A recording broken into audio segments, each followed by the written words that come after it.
Capítulo 21. Maiores privilégios e maiores responsabilidades. Lê Hebreus capítulo 12, versículos 18 a 29. Em nosso estudo da carta aos Hebreus, chegamos agora ao que podemos chamar de clímax. Lembre-se de que os hebreus haviam se tornado cristãos, mas estavam prestes a desistir de tudo e voltar ao judaísmo. Isso em grande parte se devia às perseguições e dificuldades que os cristãos deviam sofrer, as quais julgavam insuportáveis. O apóstolo lembrou-lhes por que tinham de haver dificuldades na vida cristã, dizendo que, se deixasse de progredir na vida espiritual até o final, estariam para sempre perdidos. O que ele havia de dizer-lhes em seguida? A passagem agora se concentra no ensino de duas lições importantes. Nos versículos 18 a 24, ele explica por que é melhor ser cristão do que judeu, e nos versos 25 a 29 enfatiza que quanto mais altos os privilégios, maiores serão as responsabilidades. Primeiro, é melhor ser cristão do que judeu. O apóstolo mostra este ponto de forma engenhosa. Compara duas montanhas e diz que é muito melhor estar em uma do que na outra. Não dá o nome da primeira montanha, mas fica perfeitamente claro que se trata do Monte Sinai, onde o Senhor deu a Israel os 10 mandamentos, bem como grande parte da legislação adicional da antiga nação. O apóstolo usa o Monte Sinai como símbolo do que o judaísmo é daquilo que tem para oferecer. A segunda montanha é o Monte Sião, penhasco, onde foi construída a cidade de Jerusalém. E a Jerusalém e ao templo era experiência muito diferente de expor-se ao terror do Monte Sinai. Era uma alegria acompanhar a multidão de peregrinos contentes em sua caminhada por ocasiões das grandes festas anuais. No entanto, como já foi explicado muitas vezes nesta carta, todas as festas e experiências do Antigo Testamento nada mais eram do que retratos e símbolos das realidades celestiais. A Sião terrena era totalmente diferente do tremendo Sinai, mas os crentes não devem ir a Sião terreno, e sim às verdadeiras Sião e Jerusalém celestes. Isso é o que toma as bênçãos do Evangelho superiores às providas pela lei. Isto é o que explica por que é tão melhor ser cristão do que judeu. Vamos examinar o argumento do apóstolo para entender como tudo se encaixa. Primeiro, Monte Sinai, nos versículos 18 a 21. O Monte Sinai era tangível, era lugar de manifestações aterrorizantes passíveis de serem detectadas pelos sentidos do corpo: fogo ardente, redemoinho, trevas e tempestade. O que ocorria ali resume bem toda a antiga dispensação. Ela se preocupava com o material, com o que podia ser constatado pela visão, sensação, audição, olfato ou paladar. Em contraste, o Evangelho envolve totalmente aquilo que é espiritual. Quando as pessoas tornam-se novas criaturas em Cristo, não experimentam manifestações como as que ocorriam no Sinai. Era aterrorizante o Monte Sinai. Deus falava em voz audível, inteligível, e o povo apavorado implorava para que ele passasse a falar somente através de um mediador. Até mesmo Moisés teve medo e tremeu ao dar-se essa informação. O apóstolo está citando a Septuaginta, como também se referindo a uma tradição judaica que evidentemente era verdadeira. Aquele que não era um lugar convidativo, ninguém exceto Moisés e Arão podiam aproximar-se de Deus. Até mesmo se um animal se aproximasse, seria morto. Nós cristãos não nos aproximamos do Monte Sinai, e sim de algo muito diferente. O evangelho que pregamos é terno e gracioso. Ele convida a chegar com intrepidez ao trono da graça e aproximar-nos. 10:22. Em contraste às exclusões do Sinai, ele nos fala de acesso. em vez de uma voz aterrorizante, assegura-nos que Deus pode ser conhecido como Pai Celestial. Tudo isso e muito mais é destacado no parágrafo seguinte. Segundo, Monte Sião, no versículo 22 a 24. Quando viemos a Cristo, não fomos ao Sinai para nos atemorizar, mas a Sião, para sermos recebidos. Fomos à própria habitação de Deus. Os judeus achavam que Jerusalém era o lugar onde se encontrava a presença de Deus, mas o apóstolo não estava falando de uma cidade terrena. Temos de nos lembrar que Jerusalém, no Antigo Testamento, só tinha importância como retrato de uma realidade celestial. Isso explica porque o Novo Testamento insiste de forma incisiva em que as profecias que possuíam um cumprimento judaico são realmente cumpridas no destino da igreja, onde Deus habita no coração e nas reuniões de seu povo crente. Sem dúvida, os judeus se lembravam como subiam jubilosos em multidão a Jerusalém. Que procissão maravilhosa! Mas a procissão de crentes em sua peregrinação espiritual é ainda muito melhor.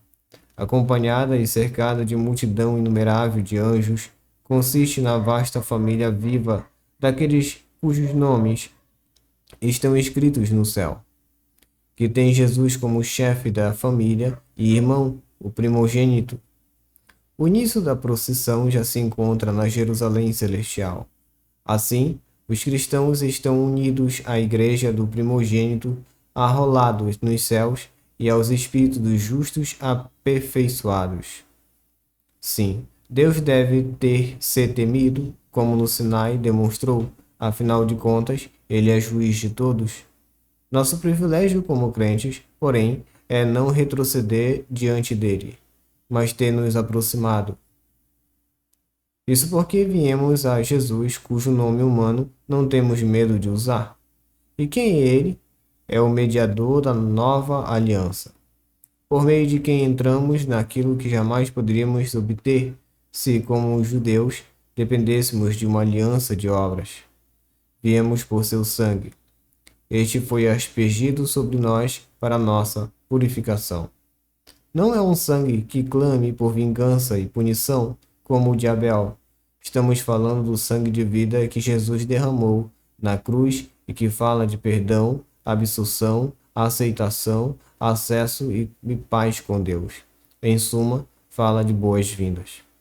Seria justo resumir o arrazoado do apóstolo conforme segue, em capítulo 12, versículos 22 a 24. O local que o judaísmo podia lhe trazer, e de fato trouxe, foi apenas até a mesma posição daquele que se postavam à distância, ao pé do Sinai. Mas vejam para onde o Evangelho nos trouxe. Todas as festas e peregrinações do Antigo Testamento eram apenas figuras desta realidade gloriosa, porque virar as costas para o que é obviamente melhor e voltar àquilo que é claramente imperfeito?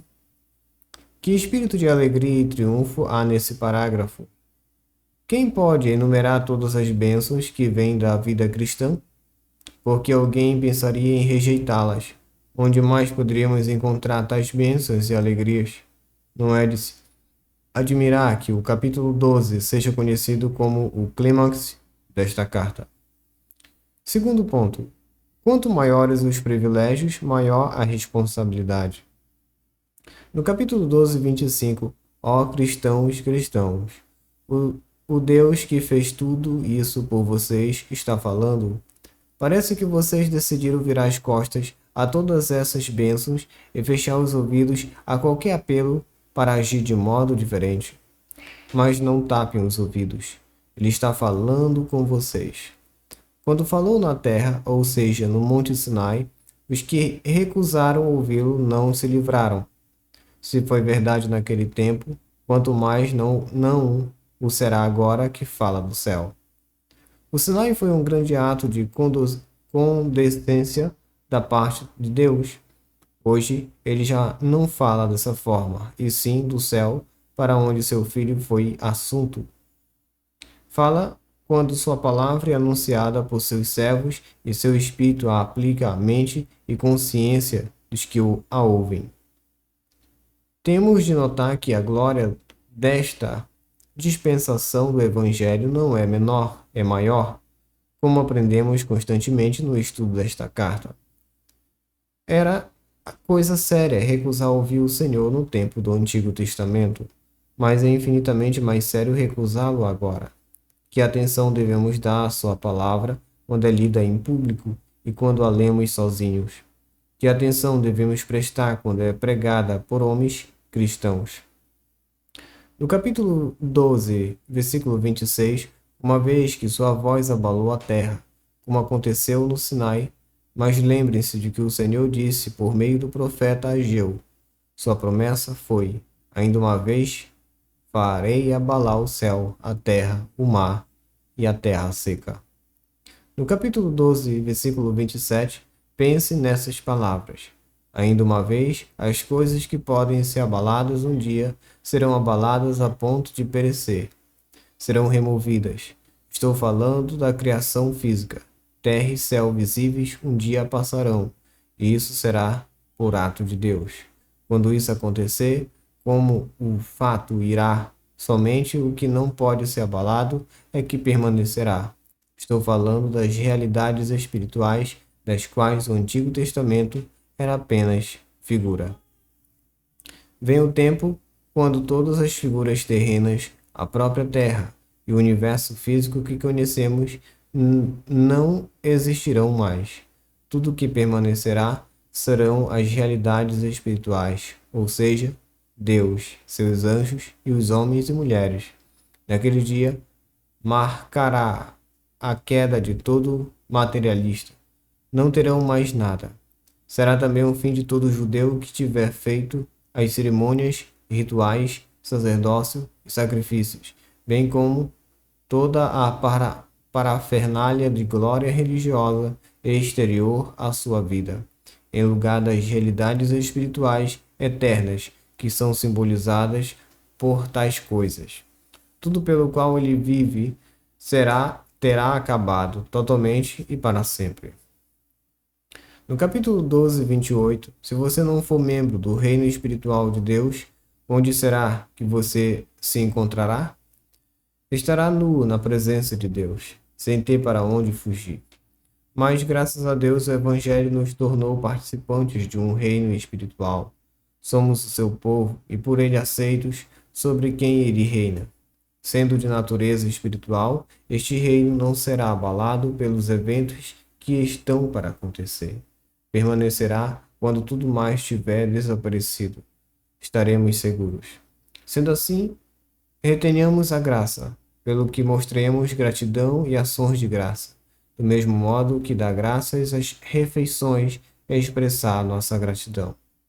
Dessa maneira, serviremos a Deus de modo aceitável, com reverência e piedoso temor. O apóstolo está nos lembrando da verdade sobre o universo.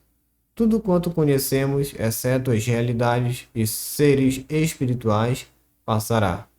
Devemos tornar nossa ocupação principal tratar com Deus, agradecendo-o com sua misericórdia, passando todos os nossos dias em seu serviço, reverenciando-o, vivendo vida de temor afetivo por ele. No capítulo 12, 29, a alternativa, viver e morrer de maneira que não agrade a Deus, é terrível demais para ser considerada. Significaria o desaparecimento de céus e terra, e ver todas as minhas esperanças desaparecerem com eles.